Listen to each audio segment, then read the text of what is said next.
Sí, ¿qué tal? Muy buen día. Mi nombre es Valentín Sáenz Morales y en esta ocasión dentro del Seminario de Casos en Defensa y Litigio Estratégico 2, que forma parte del programa académico del Doctorado en Derechos Humanos y Litigación Oral que imparte la Universidad de Expro, eh, hablaré sobre el tema de la inimputabilidad en materia penal de acuerdo al Código Nacional de Procedimientos Penales que rige actualmente en nuestro país.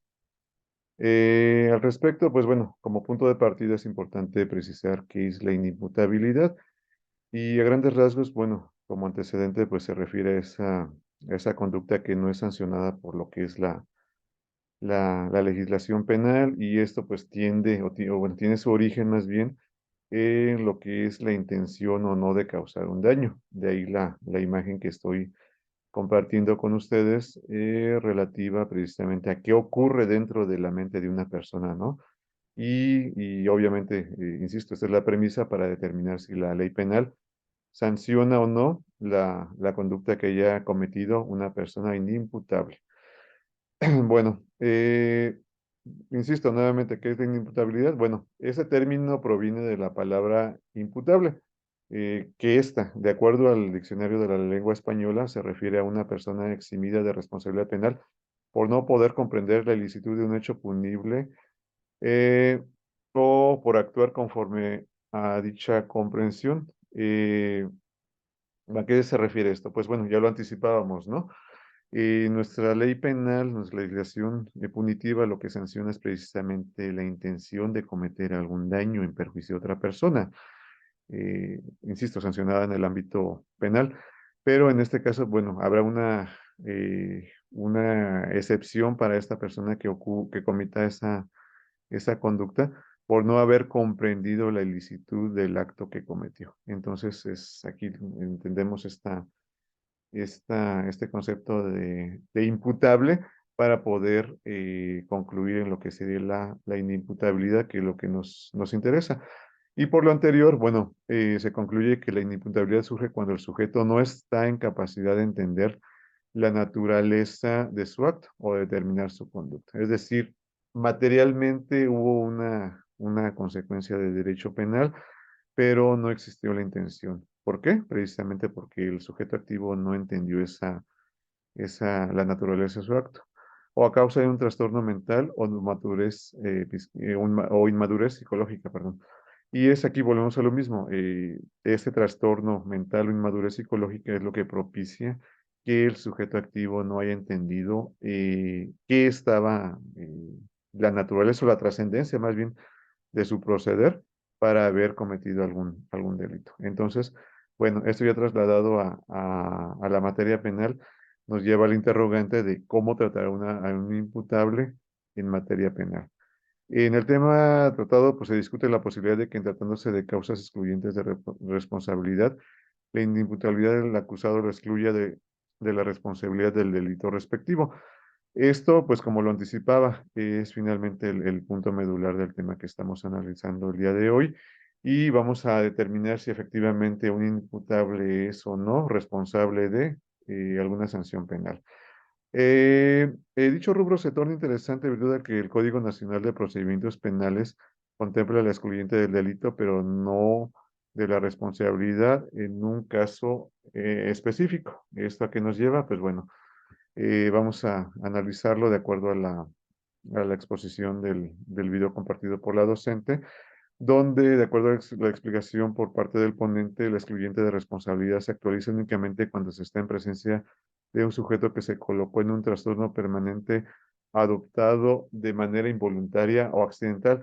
Aquí es importante analizar estos dos puntos, ¿no? Porque finalmente, bueno, el punto de partida va a ser determinar si ese sujeto activo se colocó de manera voluntaria o involuntaria en una situación de hecho que provocó esa acción o esa situación penal. Partimos de tres interrogantes de acuerdo a la actividad académica que estoy elaborando el día de hoy. Uno, ¿es adecuada la solución del ponente respecto al procedimiento a seguir ante una persona con trastorno transitorio adquirente de manera involuntaria o accidental? Perdón. Aquí mi respuesta es afirmativa y sí es correcta la solución propuesta por el ponente al proponer que únicamente en dicho supuesto se actualizaría una causa de inimputabilidad. Eh, lo importante de este punto es precisamente que esta situación del trastorno transitorio se haya adquirido de manera involuntaria occidental. Es decir, aquí no hubo una intención o una voluntad del sujeto para colocarse en esta situación y es precisamente lo que actualiza esa causa de inimputabilidad. Lo anterior es de este modo, virtud a que las consecuencias en tratándose de un trastorno adquirido de manera involuntaria occidental nunca podrán ser los mismos que sucedan cuando esta persona adquirió esta situación de manera voluntaria. Y esto, bueno, se explica porque mientras en tratándose de un trastorno involuntario no existe ni siquiera hipotéticamente la posibilidad de que se genere una consecuencia delictiva, y en su caso, en caso de que suceda de esta manera, su origen no está en colocación. En cambio, en el supuesto del trastorno voluntario, el sujeto se coloca en la posibilidad de que suceda dicha consecuencia. Quizá no de manera, bueno, no, más bien no es de manera voluntaria, pero sí existe esa posibilidad como tal. Y un claro ejemplo es el estado de embriaguez. Finalmente, bueno, ahí no hay una conducta como tal respecto a esa intención de causar algún daño, pero el sujeto activo se colocó voluntariamente en esa situación de riesgo. Y al respecto les comparto este criterio emitido, un criterio aislado emitido por el segundo tribunal colegiado del segundo circuito, ya un poquito viejo desde data del 94, pero que nos orienta en relación al tema que estamos analizando y del rubro inimputabilidad, la embriaguez voluntaria no constituye causa de legislación del Estado de México. Y aquí a grandes rasgos es el tema que mencionábamos, en el sentido de que, bueno, si es el sujeto activo se coloca voluntariamente en esa situación de riesgo, entonces sí será responsable de las consecuencias que haya generado con su conducta en esa situación de trastorno voluntario y no operará la causa excluyente de responsabilidad. Pregunta número 2. ¿Es adecuada la solución del ponente respecto al procedimiento a seguir ante un inimputable con trastorno transitorio adquirido de manera voluntaria? Desde mi punto de vista, sí es correcta dicha solución, es decir, en dicho supuesto no decretar un procedimiento especial, sino el ordinario. Y obviamente en esta situación, como fue adquirida esta situación de manera voluntaria, se hará acreedor a la sanción respectiva que prevé el Código Penal correspondiente. Es así porque, como se indicó previamente, en caso de que el trastorno haya sido adquirido de manera voluntaria por el sujeto activo, este será responsable del resultado producido. Lo contrario sería si ese trastorno se adquirió de manera involuntaria. Y ya expusimos las razones por las cuales, porque en este caso, si fue de manera involuntaria, pues bueno, todo lo que haya ocurrido, evidentemente que sucedió sin la intención del sujeto activo. Aquí lo interesante es que en tratándose de un inimputable que ha adquirido un trastorno transitorio o permanente de manera involuntaria occidental, su situación no será la de absolución, sino la de una sanción que no consistirá en una pena de prisión, sino en una medida de seguridad. Aquí también es importante que finalmente, bueno, no es la pena de prisión que se le va a aplicar al sujeto activo, sino sería una medida de seguridad para sancionar su conducta, la conducta que haya generado.